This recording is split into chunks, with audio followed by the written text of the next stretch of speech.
그러나 솔로몬이 자기의 왕궁을 14년 동안 건축하여 그 전부를 준공하니라. 아멘. 기도하시겠습니다. 하나님 아버지, 이 시간 또 솔로몬에 대한 세 번째 말씀을 엽니다. 솔로몬의 삶을 바라볼 때 하나님이 주시는 그 평가와 그 하나님의 뜻이 또 우리에게도 동일하게 또 임하여 우리 자신을 돌아보고 또 우리가 섬기는 교회를 바라볼 수 있는 은혜를 내려주세요. 예수님의 이름으로 기도드립니다. 아멘. 네, 반갑습니다. 우리 열왕기 기자가 그 솔로몬의 왕권에 대해서 기록하고 있는 내용이 1장부터 11장까지가 있다고 말씀드렸잖아요. 그 중에 세 번째 말씀을 전하려고 합니다. 그런데 열왕기 기자가 바라보고 있는 솔로몬 1장부터 11장까지 전체 내용 중에서 가장 중심은 성전 건축과 그의 왕궁 건축에 대한 내용입니다. 그래서 다음 그림을 보면 이 1장부터 11장, 심지어 12장까지 내용을 이렇게 정리를 해본 그림인데, 이 열왕기상 11장, 이 솔로몬에 대한 내용이 아주 치밀하게 기록된 것을 알 수 있어요. 이거를 교차대구법, 교차댕침법이라고 하는데, 다윗의 승계, 르호보암의 솔로몬 승계, 양쪽이 같은 내용이죠. 대상만 다르죠. 경고하게 된 솔로몬의 왕이, 위협받는 솔로몬의 왕이, 이 양쪽이 같은 내용인데 대상만 다른 겁니다. 근데 그 중 핵심에 어디 있죠? 솔로몬의 성전과 왕궁 건축이 그 가운데 있습니다. 근데 심지어 열왕기상의 내용을 보면 이런 교차대구법이 계속 등장해요. 그래서 어디에 강조점을 두고 있는지 저자가 우리는 파악할 수 있습니다. 그래서 우리는 솔로몬의 왕권에 있어서 성전 건축이 매우 중요했던 거구나 를 알 수 있습니다. 그러면 성전 건축을 다루고 있는 6장에서 가장 핵심은 무엇일까요? 또 다른 교차대침법이 나오는데 성전 건축이 시작되는 거 6장 1절에 시작되고 그리고 6장 마지막 부분에 완공일이 나옵니다.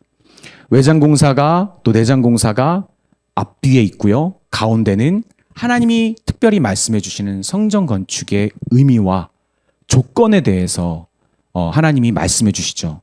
그러니까 성전 건축에서 가장 핵심은 외장공사도 내장공사도 아니고 시작일도 마침일도 아니고 사실은 이 성전 건축이 가지는 의미를 제대로 나타내기 위해 필요한 조건, 하나님의 말씀입니다.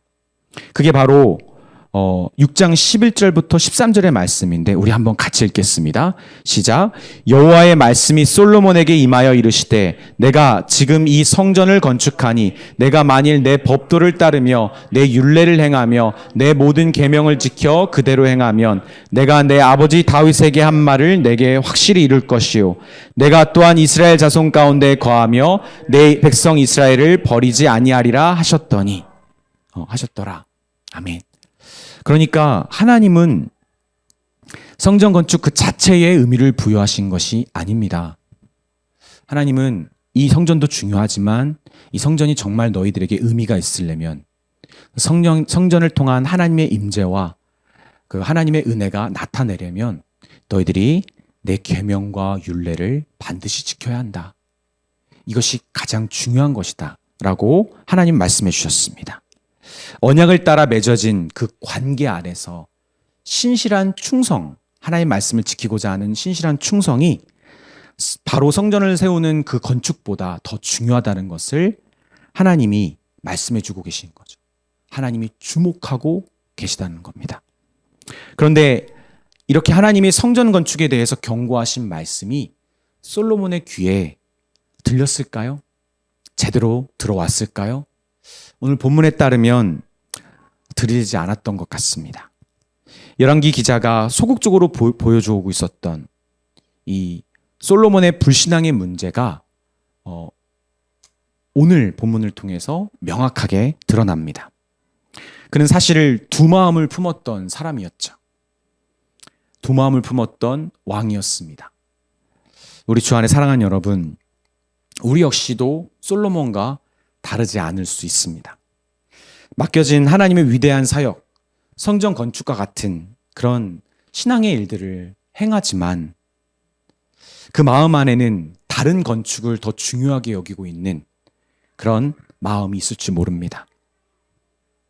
오늘 말씀을 통해서 하나님의 사람들 안에 일어나는 그 두 마음의 문제를 저는 바로 깨닫고 경계하면서 온전한 이 성전 건축에 전심전력하는 그런 은혜가 있기를 주님의 이름으로 빕니다. 아멘.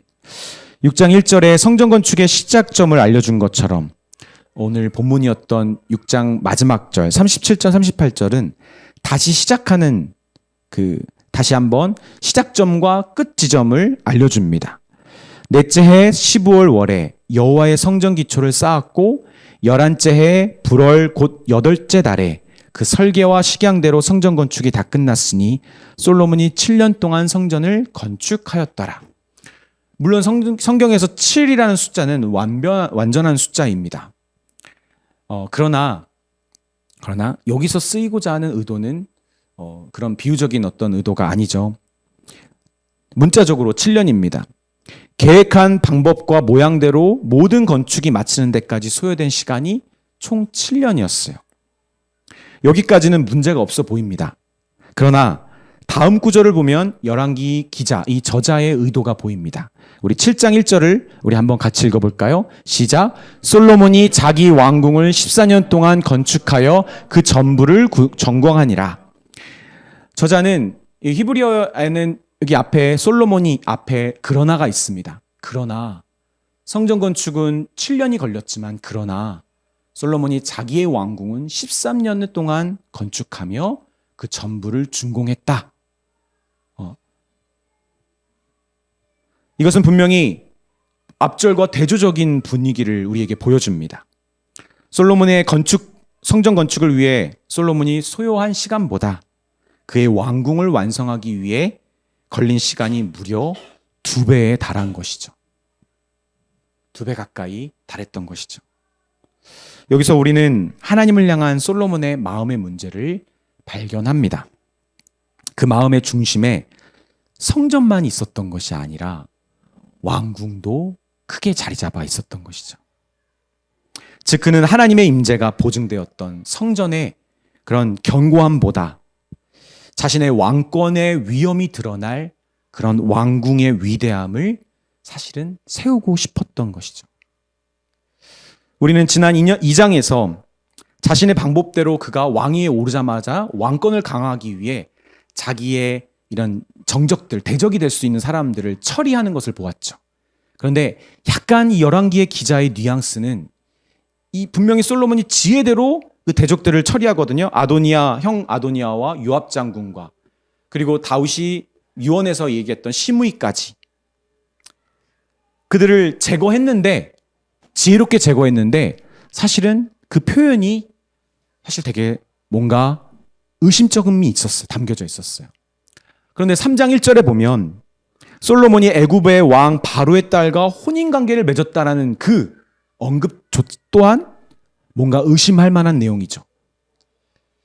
건축이 끝날 때까지 그녀를 다윗성에 두었다는 그 열왕기 기자가 저작하는 그것을 보면서 이거 뭔가 좀 이상한데 이거 솔로몬이 분명히 지혜로운 사람인데 하나님께 지혜를 받기도 전에도 이미 지혜로운 사람이었는데 그 지혜를 올바르게 사용하지 못하는 모습이 보였습니다.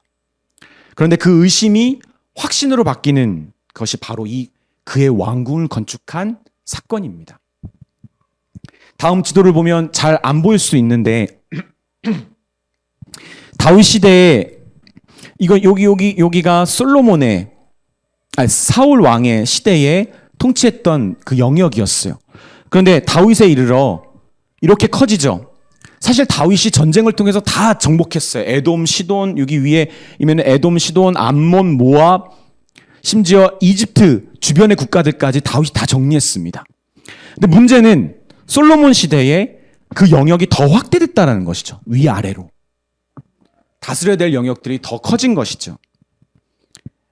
그러니까 솔로몬은 이집트와 이 히타이트 왕국이라고 하는 그 사이에 있는 모든 땅들을 사실은 통치하고 있었기 때문에 어쩌면 솔로몬이 맺은 이집트와의 동맹은 필수였을 겁니다.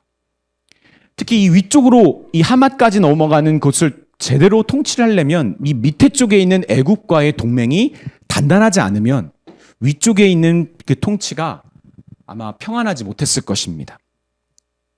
그래서 당시에는 상대적으로 약소국이었던 이집트 파라오와 이 혼인 관계를 맺고, 그리고 이 동맹은 이 솔로몬 시대의 초반 20년의 안정기를 가져오는데 아주 중요한 역할을 합니다. 그러니까 그는 매우 지혜로운 판단을 했던 것이죠. 7년간 성전과 또 다윗성을 좀 더 확대해서 진행했던 또 13년간의 왕궁 건축은 분명히 이스라엘 나라의 엄청난 인적, 물적 자원을 필요로 했을 것이고, 전쟁을 통해, 근데 솔로몬 시대는 전쟁을 하는 시대가 아니잖아요. 전쟁을 통해 그 필요한 자금들을, 자원들을 막 가져올 수가 없었다면 솔로몬이 선택할 수 있는 것은 뭐죠? 이스라엘과 그 통치하고 있는 나라에게 세금을 걷는 것과 그리고 무역입니다. 무역. 근데 이 둘 다를 위해서 꼭 필요했던 것이 주변 국가들과의 동맹입니다. 동맹. 협약. 이 당시에 쓰였던 동맹과 협약의 가장 주요한 방법은 혼인이죠. 혼인. 단순히 솔로몬이 그걸 뭐라고 하죠? 그 바람기가 많아서 아주 여자를 밝히는 사람이라서 이방 여인들과 혼인을 많이 했던 것만은 아닙니다. 반드시 필요했던 것이죠.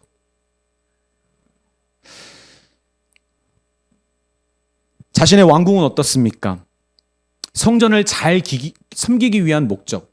예루살렘 성전 밑에 바로 솔로몬의 왕궁을 지었거든요. 성전을 잘 섬기기 위해서. 그리고 나라의 위엄을 온 세상에 알려서 더욱더 평화를 유지하려고 하는 목적.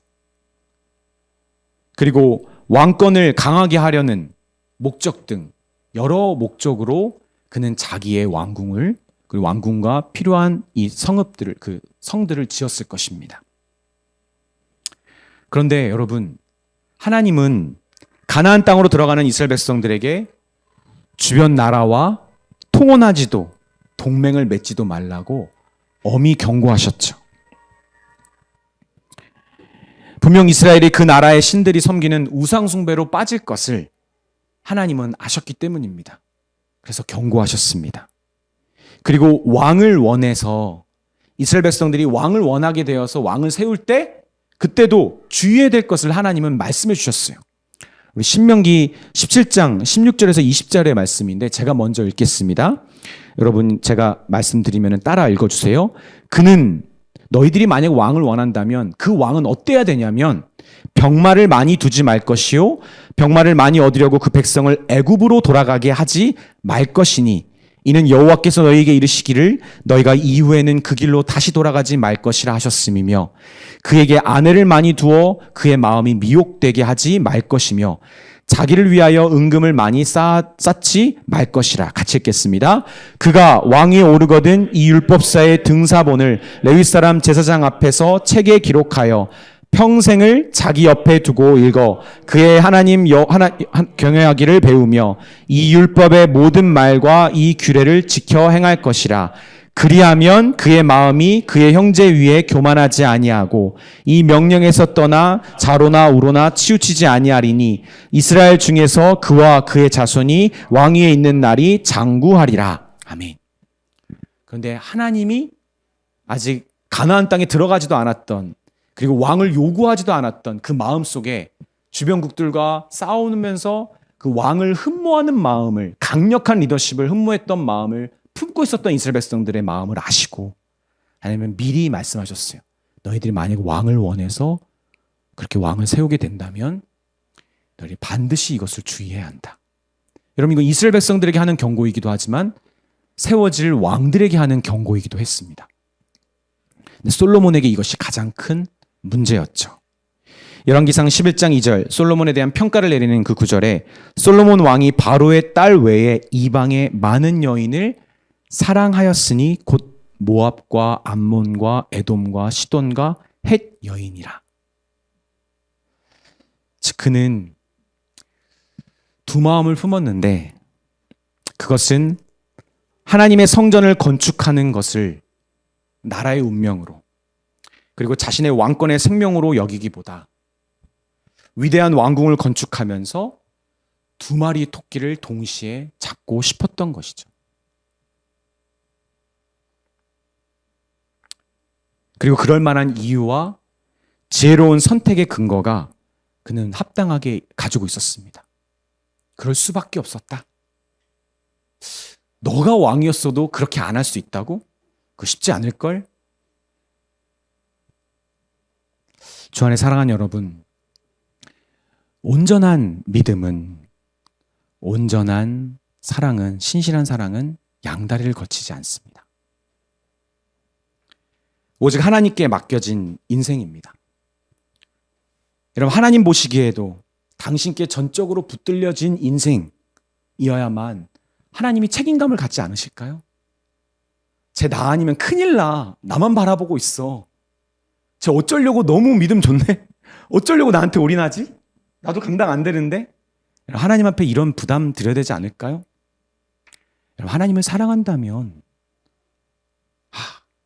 얘랑 헤어지면 누구 만나야지. 환승이별 준비하는 거, 그 마음에 그런 마음을 품고 있는 거, 대안을 세워두는 거, 어장관리하면서, 여러분 그거 맞나요? 하나님을 사랑하면서? 그러면 다른 어떤 우상들과 신들보다 하나님이 특별한 것은 하나님은 인격적 사랑을 하시는 분이라는 거죠. 그 관계 아래서. 근데 여러분, 우리 한번 우리를 돌아봅시다. 내가 정말 하나님과의 그 관계 아래서 전적으로 하나님께 붙들려진 인생인가? 하나님께 맡겨진 인생인가?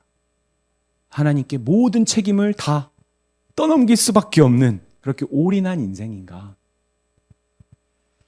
야고보는 믿음에 대해서 이렇게 권면했습니다. 야고보서 1장 6절 8절의 말씀인데 우리 한번 같이 읽겠습니다. 오직 믿음으로 구하고 조금도 의심하지 말라. 의심하는 자는 마치 바람에 밀려 요동하는 바다 물결 같으니 이런 사람은 무엇이든지 주께 얻기를 생각하지 말라. 두 마음을 품어 모든 일에 정함이 없는 자로다. 아멘. 여러분, 이 말씀의 그 앞에 말씀을 보여주실래요? 뭐가 눈에 들어오시나요? 저는 딱 들어와요. 이런 사람은 무엇이든지 주께 얻기를 생각하지 말라. 여러분, 우리 주님께 받기를 원하잖아요. 다 까놓고 말하면 우리 기도하는 이유, 신앙생활하는 이유, 하나님께 받기 원하기 때문입니다. 그렇죠? 하나님이 우리에게 은혜와 축복과 사랑을, 사람이 어찌할 수 없는 우리 인생의 모든 것을 책임져 주실 수 있기 때문에 그것을 달라고, 해달라고, 하나님 그 당신의 그 오른손으로, 당신의 그 두 손으로 열심히 내 삶에서 일해달라고 우리가 여기 있는 거 아닙니까?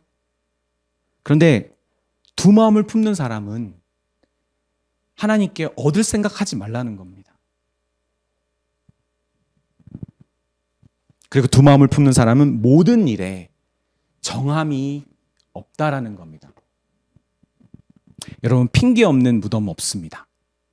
아마 여러분 중에는 하나님께 전적으로 맡기며 사는 삶을 살 수 없는 그 이유들이 나름 설득력 있게 꽤 있을 겁니다. 그래도 하나님, 제가 이거 안 하면 큰일 납니다. 그래도 제가 이거는 대비하고 있어야 합니다. 또 지혜라는 하나님이 주신 선물을 우리가 발휘하는 것이기 때문에 너무 극단적인 삶은 위험하고 그리고 지혜롭지 않다. 그런데 여러분, 정말 여러분의 마음에 그 두 마음, 자꾸 빠져나갈 구멍, 안전장치를 계속 염두에 둔 채 여러분 신앙의 집을 이렇게 세워가고 있는 건 아닙니까?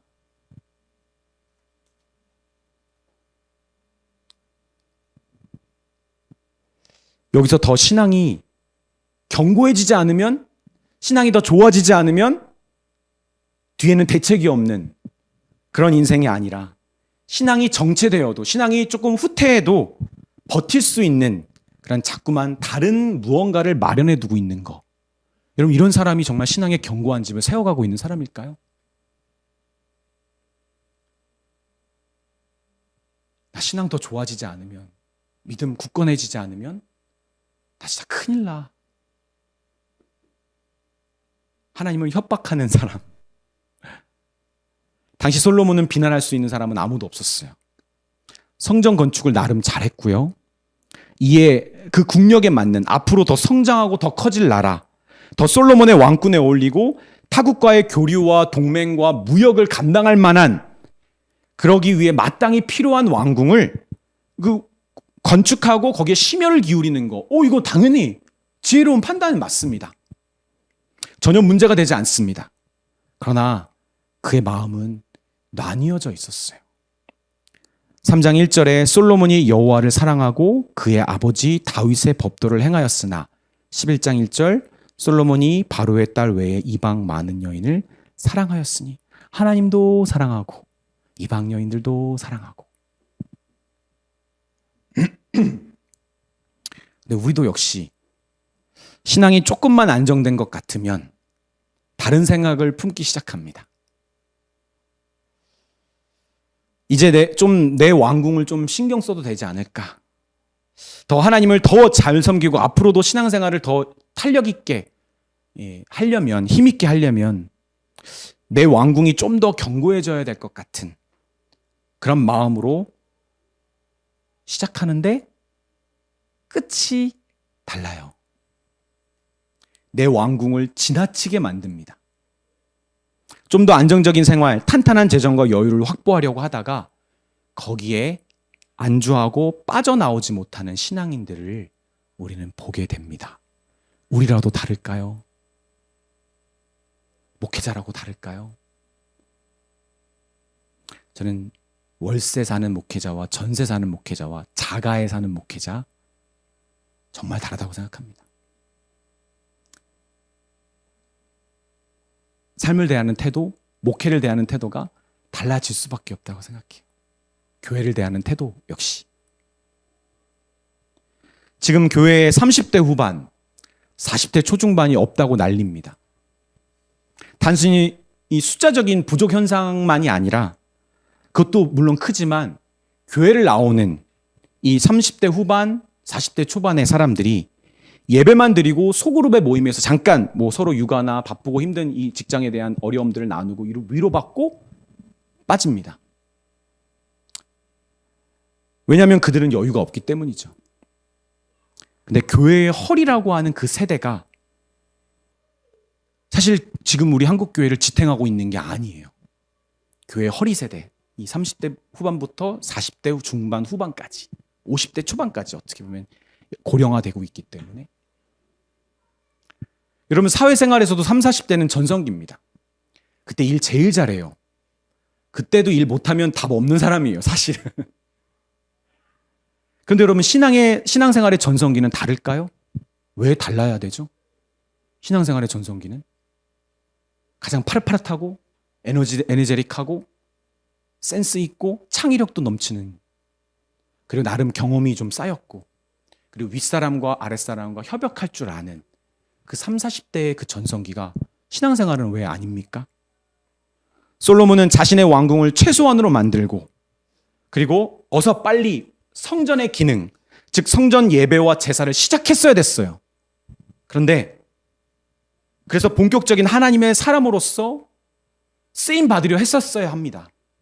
그런데 재밌는 것은 성전을 짓기 시작하는 그 시점 처음부터 이방 여인을 하나님이 아닌 세상의 목적으로 취했던 그 솔로몬과 같은 사람들은, 시작부터 두 마음의 여지가 남아 있었던 사람들은 어김없이 결국 끝까지 두 마음의 길을 더 이렇게 갈라져서 걷는다는 거죠.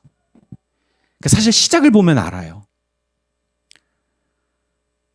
이 사람이 시작을 이 교회와 어떻게 시작하고 어떻게 하나님을 만났으며, 그래서 하나님을 만나서 상황이 어쩐 다 필요 없고 어떤 마음과 태도로 신앙생활을 하고 있는지를 보면 그 사람의 끝이 보입니다. 그래서 여러분, 직장에서도 이 사람 딱 일주일만 보면 딱 티 납니다. 한 달 프로젝트 하나만 딱 해봐도 이 사람 오래 갈 사람이구나, 혹은 잘 배워서 이 직장 생활에 유익을 끼칠 수 있는 사람이구나. 군대에서도 마찬가지입니다. 이 사람이 A급인지 패급인지 한 달만 보면 한 달도 필요 없어요. 일주일만 봐도 딱 알아요. 가슴 아프지만. 반대로 때로는 미련해 보일 정도로 하나님 말고도 여지를 두지 않으려고 했던, 하나님 말고는 어떤 것에도 여지를 두려고 하지 않는 그런 순전한 믿음의 사람들. 그런 사람들은 처음엔 되게 미련해 보이는데 견고해진 삶이 그에게 찾아와도 그는 그 견고해진 삶을 가지고 자기를 위해 더 쓰려고 하지 않고 그 견고함을 하나님을 위해 과감하게 던지는 삶을 살아갑니다. 그리고 이걸 던져본 사람은 더 던질 수 있고요. 더 던지게 됩니다. 그러니까 신앙의 격차가 아주 크게 되는 것이죠. 이렇게 두 마음으로 시작했다가 두 마음으로 완전히 갈라져 버린 사람과 한 마음으로 시작해서 끝까지 한 마음으로 하나님 앞에 자기의 삶을 드릴 수 있는 사람의 이 격차가 커지는 그런 교회적인 상황, 신앙의 이 상황을 보면 우리나라 경제와 똑같은 것 같아요. 빈부격차가 너무 심해요. 중간지대가 없어요. 중간층이 없어요. 회사에서도 중간 역할을 할 수 있는 사람이 없어지고 있어요. 키울 생각도 못하고 키울 문화도 아니고 그것을 바라보고 직장이 미련하게 있을 필요도 없고 교회도 마찬가지입니다. 중간 역할을 하는 사람들이 점점점 떠납니다. 우리 주 안에 사랑하는 여러분, 야고보의 말처럼 두 마음을 품은 자에게는 모든 일에 정함이 없습니다. 이 정함이 없다는 말은 무슨 말이냐면 영어 성경에는 unstable in all his ways입니다. 불안정하다는 거예요. 모든 그의 길에 있어서 안정된 게 하나도 없다는 거예요. 그렇게 계속 양다리를 걸치면서 불안전하게 살아갈 겁니다. 자기 딴에는 안정을 찾았다고는 하지만 아니요. 여러분 인생은 사람의 뜻대로 되는 것이 아닙니다. 그럼 만약 그 사람이 하나님의 사람이라면 하나님의 사람인데도 불구하고 두 마음을 품고 그렇게 그 두 마음으로 계속해서 나아가려고 하면 하나님은 절대로 그 사랑하는 사람을 그 두 마음으로 끝이 나게 두지 않으십니다. 환난과 고난과 아픔을 통해서라도 그 두 마음이 한 마음이 되도록 그리고 그 불안한 삶에서 불안정한 삶에서 하나님이 주시는 평안으로 그가 나아오도록 하나님은 일하십니다. 솔로몬처럼 스스로 지혜가 있다고 하지만 그리고 지혜 있게 행동하지만 실상은 어리석은 사람 여러분 되지 마십시오. 이제 하나님이 허락해 주시는 그 견고함을 더 늦기 전에 더욱 주님께 사용하고자 그렇게 지혜를 발휘하는 저 여러분이 되기를 바랍니다. 아멘. 그래서 저는 이게 본문의 메인 이제 핵심이었지만 여기서 조금 더 한 가지를 더 여러분과 나누고 싶어요. 솔로몬이 두 마음이었다라는 거. 그것은 그가 사실은 두 가지 마음이지만 하나도 제대로 된 한 마음이 되지 못했다라는 것입니다. 즉 그는 하나님의 성전을 건축하는 것으로 충분하지 않았던 왕이었습니다. 지난 시간 우리는 다윗도 솔로몬도 그리고 그를 도왔던 두로의 히람 왕도 솔로몬의 이 공통적으로 알고 있던 사실이 있었잖아요. 그게 뭐죠? 다윗의 왕궁 건축처럼 솔로몬의 성전 건축은 하나님이 정식으로 세우신 이스라엘의 왕이라는 그 정체성을 입증해주는 가장 중요한 사역이라는 거죠. 이 성전 건축의 프로젝트는 솔로몬이 과연 진정한 이스라엘의 왕, 하나님이 세우시고 하나님이 합당하다고 인정하시는 왕이 맞는지를 증명해주는 길이었어요. 그러나 솔로몬은 성전을 통해서만 자신의 이스라엘의 왕의 왕됨의 근거를 삼지 않았어요. 솔로몬의 건물들, 즉 그의 왕궁들을 시설을 소개하는 열왕기 기자가 몇 가지를 강조하는데 하나는 뭐냐면 성전보다도 더 이 두로왕 히람이 보내준 레바논 이 백향목들을 더 많이 썼다는 거예요. 훨씬 더 많이 사용했다는 거예요. 생각보다 성전에 많이 들어가지 않았어요. 그리고 이 성전 이상은 성전보다 훨씬 컸거든요. 솔로몬의 왕궁이. 근데 그 구조에 있어서 솔로몬은 매우 심혈을 기울여 더 크게 공사했다는 겁니다. 그리고 12절에 보면 마치 우리 7장 12절입니다. 마치 여호와의 성전 안뜰과 주랑에 놓은 것 같더라. 하나님의 성전에게 해야 될 그 열심을 자기의 왕궁에게도 거의 똑같이 한 거예요. 여러분, 이스라엘의 최전성기를 맞이한 이 솔로몬 왕, 그가 온 힘을 다해 이 이스라엘의 온 이 인력과 재정 모든 것들을 다해서 7년간 성전 건축이라는 엄청난 일을 행했습니다. 그런데 솔로몬은 더 나아가 무려 거기에 2배 되는 13년간을 왕궁을 건축하면서 이 다시금 이스라엘의 물적, 인적 자원들을 다 끌어다가 여기다가 사용했습니다. 엄청 무리를 한 거죠. 근데 여러분, 솔로몬 왕이 왜 그렇게 무리를 더 했을까요? 그는 성전을 통해 세울 수 없었던 자기의 영화를 왕궁을 통해 세웠기 때문입니다. 왕권의 이 전성기를 다 바쳐서 온 마음과 정성을 다해서 성전을 건축한다 해도 처음부터 이 성전은 다윗 때문에, 다윗을 통해, 또 다윗을 위하여 쓰일 성전이었어요. 솔로몬도 이걸 알았잖아요. 처음부터 이 성전은 다윗 때문에, 다윗을 위해 세워진 것이지 자기를 위해 세워진 거 아니거든요. 자기의 이름은 없는 겁니다. 솔로몬도 그것을 잘 알고 겸손히 하나님 앞에 다윗 때문에, 다윗을 위하여 이 성전을 지혜를 달라고, 왕권을 잘 다스릴 수 있는 지혜를 달라고 하나님께 구했던 거 아닙니까?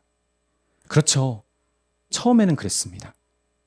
하지만 점차 자신이 할 수 있는 거, 자신이 수고하고 희생하는 것이 많아질수록 그 마음이 흔들리기 시작합니다. 그리고 자신을 위한, 자신을 통해 세워지는 왕궁에 집착하면서 모든 이스라엘의 자원을 끌어다가 공사한 거죠. 마음에 들 때까지.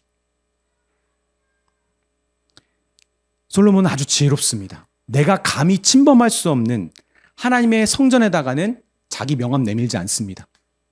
이건 확실히 다윗과 하나님 거. 그런데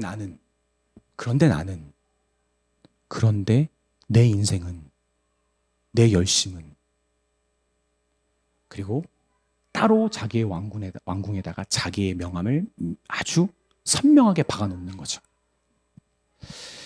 우리 주 안에 사랑하는 여러분, 저는 이게 복음인 것 같아요. 우리는 예수님의 자격으로, 예수님 때문에, 예수님을 높이기 위해 성전을 건축해야 될 사람들입니다. 우리에게 주어진 모든 자원은 이걸 위해 하나님이 주신 거죠. 전적인 은혜와 감사로 신앙의 견고한 집을 세우는 그것이 나에게 기쁨이 되어야 되는데, 그것만으로 충분한 기쁨이 되어야 되는데, 그런데 그 기쁨이 되지 못하는 사람은 아쉬운데 그래도 믿는 자들의 침례교회 김현우 목사라는 그 이름이 하나 좀 새겨져서 다른 사람들이 볼 때 그래도 김현우 목사가 조금이라도 다른 목회자와 달리 무언가 특별함이 있어서 우리 한국 침례교회에 뭔가 대단한 일을 했다. 그래도 하나님의 성전을 세우는 것만으로 기쁨이 되어야 될 사람이 그 기쁨이 되지 못하니까 자꾸만 자기에게 집착하기 시작합니다.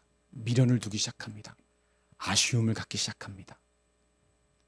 섭섭마귀가 찾아오는 거죠. 하나님을 향하여. 근데 대놓고 못해요. 안 된다는 거 아니까 성전과 딱 분리를 시킵니다. 그래서 그는 하나님의 주신 이 은혜의 전성기를, 여러분 7년 동안 성전을 열심히 건축했다면 이제 남은 시간, 물론 왕궁은 짓긴 져야 됩니다. 그런데 그 남은 에너지를 어떻게 써야 됩니까? 이제 성전이 그 기능을 할 수 있도록 제사와 제사장과 그들의 삶과 그들의 역할들을 정비하고 세우는데 에너지를 부어야 되는데, 그 에너지를 어디다 쓴 거죠? 또 추가 자기의 왕궁을 더 대단하게 세우는데 쓴 거죠. 은혜의 전성기를 낭비하고 허비한 것입니다. 나중에 이름도 안 올라올 솔로몬의 왕국을 그냥 사라져버릴, 아무 의미 없이 사라져버릴 그 왕궁들을 가지고. 여러분, 우리의 왕궁도 하나님의 성전을 잘 섬기기 위해서 필요하다면 건축해야 합니다. 여러분, 좀 건축하는 게 맞다고 생각합니다. 우리도 인생의 집이 세워져야죠. 좀 단단하게 세워져야 되는 거 맞습니다. 자기의 왕궁이, 자기의 집이 단단하게 좀 세워지지 않는 사람은 더 힘있게 하나님의 성전을 섬길 수 없는 거 맞습니다. 그러나 13년이 아니라 3년이면 충분했어요. 이것이 문제인 겁니다. 그리고 이것이 우리에게도 동일한 문제로 와닿아 있는 거죠. 하나님께 맡겨진 인생, 두 마음을 품지 않고 하나님이 책임져 주시지 않으면 안 되는 인생, 여기서 하나님을 향한 믿음이 더 견고해지지 않으면 더 미래가 보장되지 않는 인생, 그 마음으로 하나님 앞에 시작한 사람만이, 하나님의 성전을 시작한 사람만이 그 성전이 견고하게 세워짐으로 참 기쁨을 누립니다. 그리고 그런 사람만이 이 또 하나님을 위해 자기의 왕궁을 세울 때 3년으로 족할 수 있는 거예요. 멈출 수 있는 거예요. 하나님, 제가 여기서 좀 더 욕심 부리면 하나님을 전심으로 섬길 수 없을 겁니다. 그리고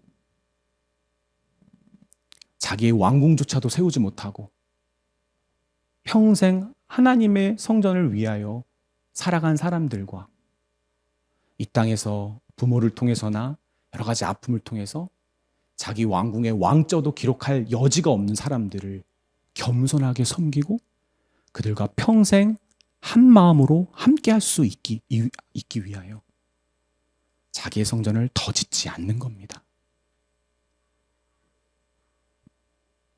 하나님이 주신 은혜의 전성기를 올바로 사용하는 한 마음이 있는 사람의 지혜로운 판단입니다.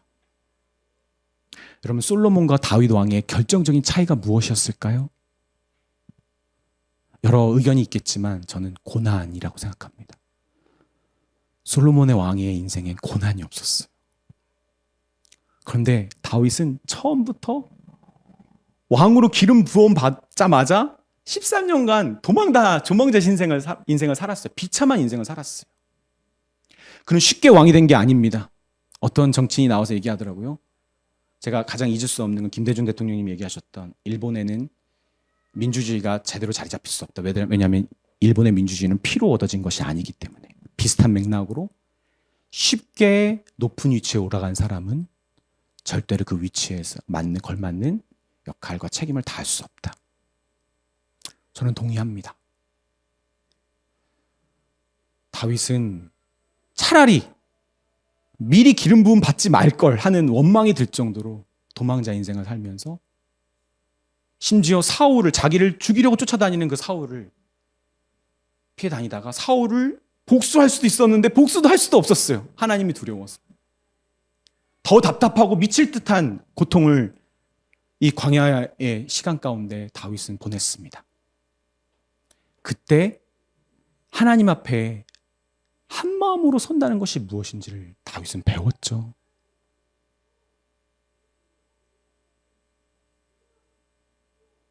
그때 다윗이 이 사울의 그 위협에 피해서 굴에 숨었을 때 다윗이 했던 고백입니다. 시편 57편 6절. 그들이 내 걸음을 막으려고 그 물을 준비하였으니 내 영혼이 억울하도다. 그들이 내 앞에 웅덩이를 팠으나 자기들이 구중에 빠졌도다. 7절입니다. 우리 같이 읽을까요? 시작. 하나님이여, 내 마음이 확정되었고 내 마음이 확정되었사오니 내가 노래하고 내가 찬송하리이다. 아멘. 다윗이 그 광야에서 사울을 피해 도망다니다가 어떤 마음을 가졌을까? 내가 이러다가 결국 왕이 되지 못할 수 있겠구나. 이러다 죽을 수도 있겠구나. 비참하게. 그런데 하나님 그럼에도 불구하고 자격 없는 자를 왕으로 세워주시고, 그리고 지금까지 그 많은 위협과 그런 환난 가운데 나를 지켜주신 하나님이라면 저는 그렇게 비참하게 인생이 끝난다 할지라도 족합니다.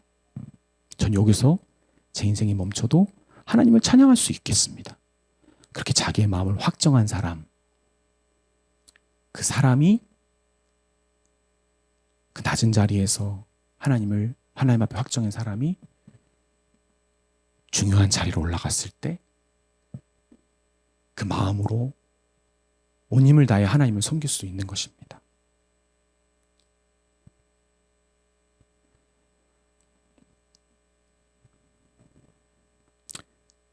다윗 때문에 다윗을 통해 다윗을 위해 모든 것을 주셨지만 결국 자신을 위해 더 크고 오랫동안 왕궁을 지었던 솔로몬은 그 은혜의 풍성한 축복을 무익하게 사용했습니다. 그는 두 마음을 품으며 하나님이 주신 평안과 세상이 주는 안전을 모두 꿈꿨습니다. 그러나 결국 하나님의 성전을 건축하면서 자신의 왕권의 정체성도 지키지 못한 그런 왕이 되고야 말았습니다. 저와 여러분 그리고 우리 믿는 자들의 침례교회는 예수님 때문에 그리고 예수님을 통해 예수님을 위해 모든 것을 주신 그 은혜의 풍성한 축복을 유익하게 사용했으면 좋겠습니다. 나의 왕권을 세우는 것보다 예수님의 왕권이 세워지는 것이 더 기쁘고 더 감사한 그것으로 충분함을 누릴 수 있는, 그리고 그것을 통해 나됨을 누릴 수 있는, 주님 제가 여기 있는 이유가 바로 이것을 위함입니다. 그렇게 고백할 수 있는 한 성령, 한 믿음, 한 침례를 받은 존귀한 예수님의 왕들이셨으면 좋겠어요. 우리 그렇게 기도했으면 좋겠습니다.